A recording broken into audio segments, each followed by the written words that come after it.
తారీఖు నుండి ఈ రోజు వరకు కూడా ఈ యొక్క బహిరంగ సభకు శ్రమ వచ్చినటువంటి స్థానిక నాయకత్వానికి అందరూ కూడా మరియు ఈ కార్యక్రమానికి ముఖ్య అతిథులుగా విచ్చేసినటువంటి సోదరుడు ధర్మ సమాజ్ పార్టీ రాష్ట్ర అధ్యక్షులు బీసీ ఎస్సీ ఎస్టీ జాక్ నాయకుడు,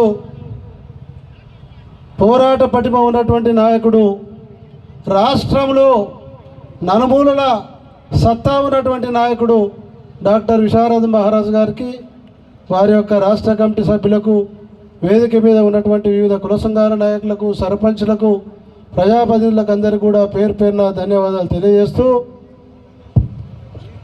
నా కొద్దీ ముందుగా మాట్లాడినటువంటి వక్తలు చాలా విషయాలు స్పష్టంగా చెప్పడం జరిగింది. ఏదైతే అయ్యప్ప గారు 5 సంవత్సరాలు పనిచేసినాడు ఎమ్మెల్యేగా, నేను 2 నిమిషాలే చెప్తాను ఎందుకంటే సమయ 1972 నుంచి 78 వరకు కాంగ్రెస్ పార్టీ తరఫున పొగాకు అయ్యప్ప గారు పనిచేసినారు.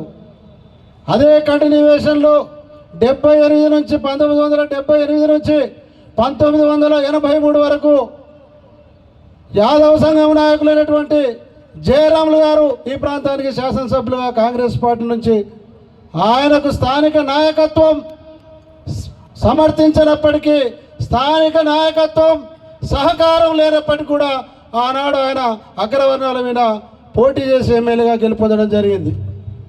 అదేవిధంగా కంటిన్యూవేషన్గా 1983లో వచ్చినటువంటి ఆనాటి తెలుగుదేశం పార్టీ ప్రభుత్వంలో డాక్టర్ బాలకృష్ణయ్య గారు, ఈ ప్రాంతానికి ప్రజా డాక్టర్గా పేరొందినటువంటి డాక్టర్ బాలకృష్ణయ్య గారు ముదిరాజు కులానికి సంబంధించినటువంటి నాయకుడు. ఆయన 1983 సాధారణ ఎన్నికల్లో, మళ్ళా పై ఎన్నికలు జరిగినటువంటి 1985 నుంచి 89 వరకు కూడా కంటిన్యూవేషన్గా 16 సంవత్సరాలు ఈ ప్రాంతానికి బలహీన వర్గాలకు సంబంధించినటువంటి వారు శాసనసభ్యులుగా పనిచేసినారని కూడా మనం చేస్తూ ఉన్నాను.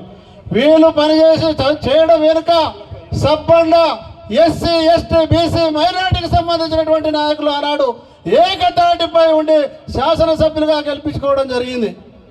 40 సంవత్సరాల నుండి 1989 నుంచి ఇప్పటి వరకు కూడా దాదాపుగా 9 సాధారణ ఎన్నికల్లో అగ్ర కులాలకు సంబంధించినటువంటి రెడ్డి కులస్తులు ఇక్కడ శాసనసభ్యులుగా గెలుపొందడం జరిగింది.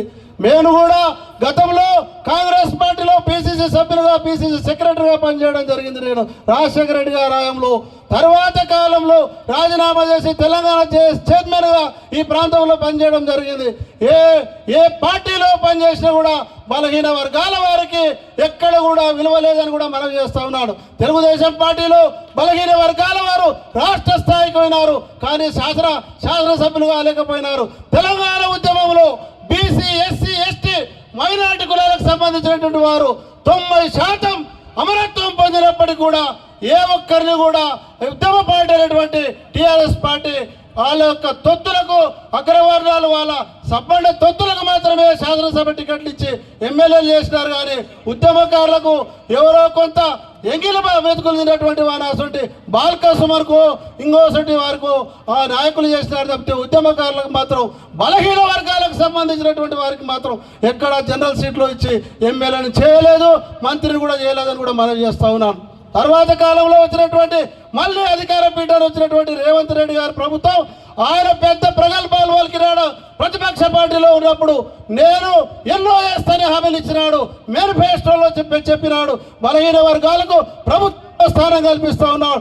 ఏడవుందయాన్ని స్థానం గద్దెలెక్కిన తర్వాత ఈరోజు దాదాపుగా రాష్ట్ర వ్యాప్తంగా బలంగా ఉన్నటువంటి కార్పొరేషన్లను దాదాపుగా 28 మంది రెడ్డి కులస్తులను ఈనాడు కార్పొరేషన్ల పైన, కుర్చీల పైన, పీఠం మీద కూర్చోబెట్టి ఆ యొక్క కార్పొరేషన్లు 100 కోట్ల రూపాయలు నిధులు ఇచ్చి నిన్నగాక మన బిచ్చం వేసినట్టు ఏదో ఒడ్డ కులానికి